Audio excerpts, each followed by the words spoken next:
Eyelash extensions, my all-time favorite beauty procedure, something that I have been obsessed with ever since I was little. I've just loved super long lashes.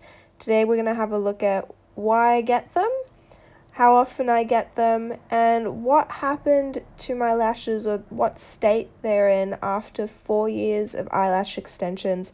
And there really was only probably a month or two during COVID where I couldn't get my usual infills. So you get a set like these are Russian volume, super thick fluffy lashes, and then you get infills where they replace the ones that have fallen out.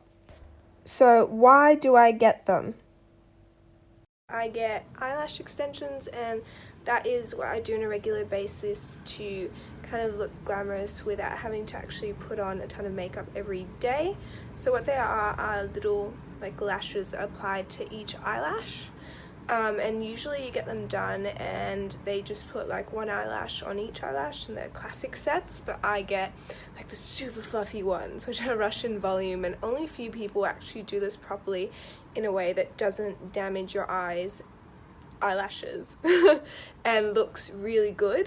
So it's a specific technique. It's something that's really difficult to do. So she just pops on these eyelashes like once every few weeks. Like it's usually like three weeks for me, just because I'm particularly active, but if you're not, it'll be even longer.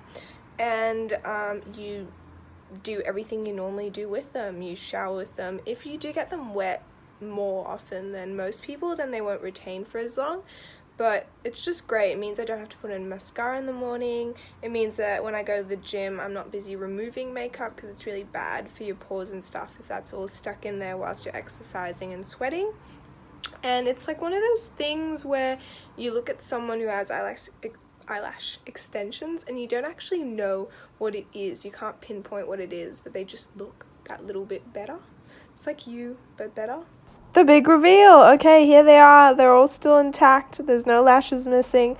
Looking a little bit clumpy because I've got a little bit of mascara on, which I absolutely hate having to do. So yeah, but all same length as usual, and I think it's because I've been going to really great lash artists. This is Eliana from Studio Grand Australia showing me the difference between cheap lashes, which are those really thick rigid ones, and other ones.